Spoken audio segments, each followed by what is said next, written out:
주여 주일입니다. 요한복음 1장 36절 말씀으로 하나님의 어린 양이라는 제목으로 은혜를 나누기를 원합니다. 세례 요한은 두 제자가 있었습니다. 야고보와 요한. 이 둘은 나중에 예수님의 핵심 제자가 됩니다. 세례 요한에 대해서 사도 요한은 이렇게 밝히고 있습니다. 6절에 요한복음 1장 6절에 하나님께로부터 보내심을 받은 사람이 있으니 그의 이름은 요한이라. 하나님께서 부르셨습니다. 하나님께서 임무를 맡기셨습니다. 세례 요한의 사명이 무엇입니까? 7절에 보면은 그가 증언하러 왔으니 곧 빛에 대하여 증언하고 모든 사람이 자기로 말미암아 믿게 하려 함이라. 세례 요한은 자신의 위대함, 자신의 가치를 증언하는 자가 아닙니다. 자신이 인정받기 위해서 사역하는 자가 아닙니다. 예수님을 증언하기 위해서 보냄을 받았습니다. 파송받았습니다. 세례 요한에게 하나님은 증언의 직무를 맡기셨습니다. 그는 기도의 사람이었습니다. 회개하라고 외쳤습니다. 새 속에 물들지 않은 그런 선지자였습니다. 사람들은 기대를 가지고 있었습니다. 혹시 메시아가 아닐까? 그는 세례도 주고 또 천국 복음을 전했습니다. 긴박한 종말 의식을 불러일으켰습니다. 상당히 영적인 매력이 있었습니다. 유대 종교 당국은 조사단을 파견했습니다.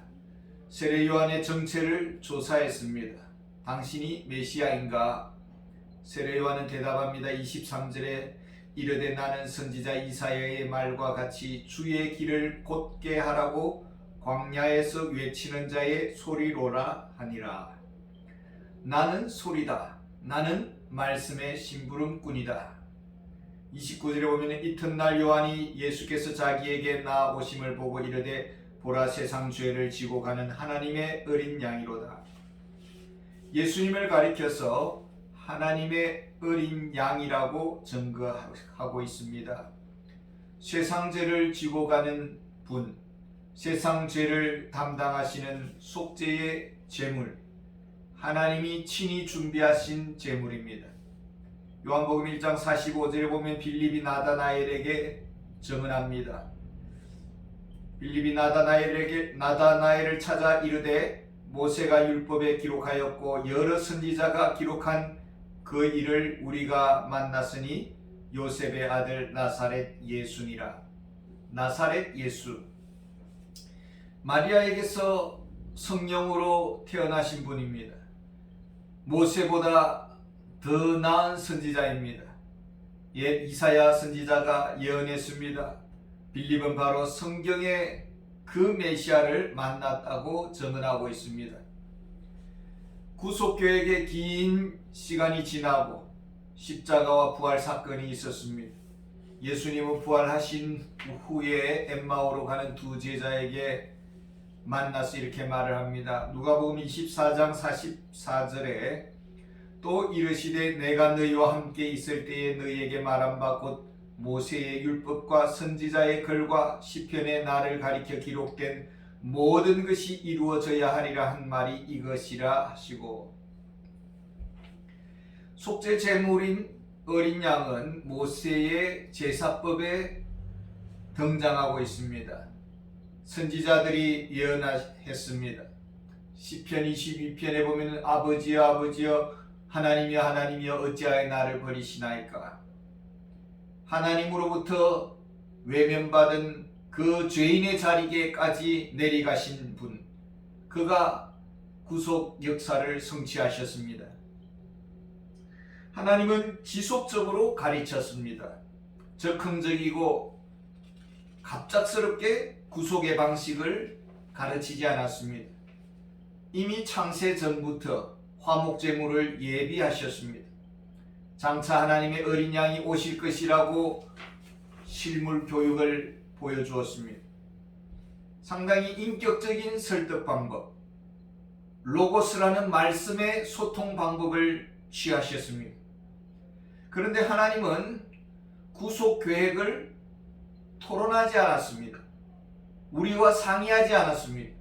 일방적이셨습니다.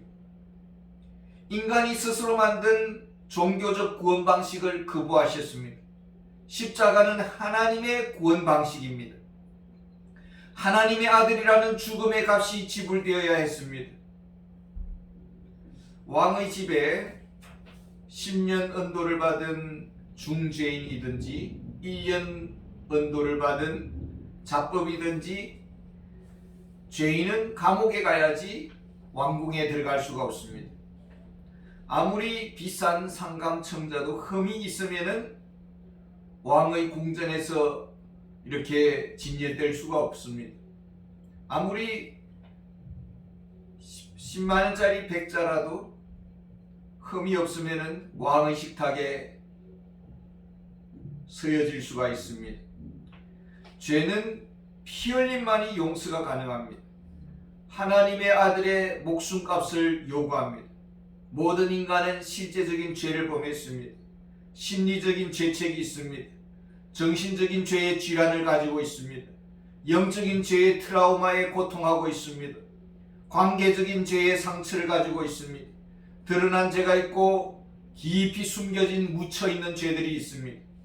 시편 40편 12절에 수많은 재앙이 나를 둘러싸고 나의 죄악이 나를 덮침으로 우러러 볼 수도 없으며 죄가 나의 머리털보다 많음으로 내가 낙심하였음이니이다. 죄는 헤아릴 수가 없습니다. 송곳처럼 날카롭습니다. 하나님의 형상으로 지음받은 자녀들입니다. 죄를 범했습니다. 이 거룩함이 유리 파편처럼 깨졌습니다. 실명된 상태로는 하나님을 알아볼 수가 없습니다. 오히려 하나님을 원망합니다. 요한복음 1장 5절에 빛이 어둠에 빛이 돼 어둠이 깨닫지 못하더라.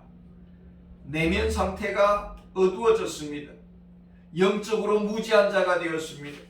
마태복음 15장 19절에 마음에서 나오는 것은 악한 생각과 살인과 간음과 음란과 도둑질과 거짓 증언과 비방이니 악취나는 쓰레기다.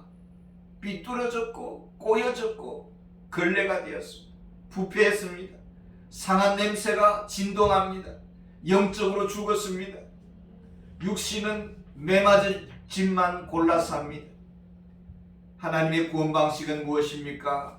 어떻게 해결하셨습니까? 로마서 5장 8절에 우리가 아직 죄인 되었을 때에 그리스도께서 우리를 위하여 죽으심으로 하나님께서 우리에 대한 자기의 사랑을 확증하셨느니라.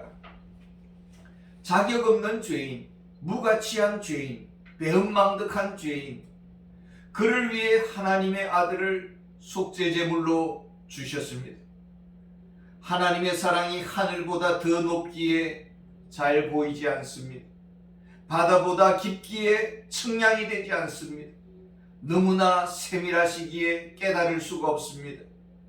우리가 어떻게 하나님의 사랑을 받아들일 수 있을까요? 하나님의 사랑의 넓이, 깊이, 높이를 어떻게 측량할 수 있겠습니까? 어떻게 심판의 심각성을 감지할 수 있겠습니까? 소경이요, 죄의 통증을 느낄 수가 없습니다. 부끄러운 줄도 모릅니다. 무감각합니다. 내 의와 내 자랑을 주장합니다. 요한복음 1장 33절에 이렇게 말합니다. 나도 그를 알지 못하였으나 나를 보내어 물로 세례를 베풀라 하신 그이가 나에게 말씀하시되 성령이 내려서 누구 위에든지 머무는 것을 보거든 그가 곧 성령으로 세례를 베푸는 이인 줄 알라 하시기에 은혜를 받아야 합니다. 성령의 역사만이 가능합니다. 위로부터 일방적인 사랑이 필요합니다. 하나님의 주권적인 역사가 있어야 합니다. 반면에 우리 인간은 어떻게 그 사랑 앞에 반응해야 합니까? 보라, 하나님의 어린 양이로다. 히브리서 12장 2절에 보면은 믿음의 주여 곧 온전케 하시는 이인 예수를 바라보자. 예수를 깊이 묵상하기를 원합니다. 어린 양을 바라보는 중에 문제가 해결되고 어린 양을 바라보는 중에 죄의 독성이 빠져나가고 어린 양을 바라보는 중에 은혜가 임할 줄 믿습니다. 이스라엘 백성들이 광야에서 음식 투정을 했습니다. 하나님의 진노가 임했습니다. 불뱀이 나타나서 모두가 독에 죽어가고 있습니다. 살려달라고 외칩니다. 하나님께서 모세에게 명령합니다. 구리뱀을 만들어서 장대 위에 높이 달아 올려라. 구리뱀을 쳐다보는 사람마다 살아날 것이다. 주 예수 그리스도의 빛을 바라보는 자, 그는 살게 될 것입니다. 우리는 예수 그리스도를 순간순간 바라보아야 되고 항상 바라보아야 되고 간절히 사랑하는 마음으로 바라보아야 할 것입니다. 감사합니다.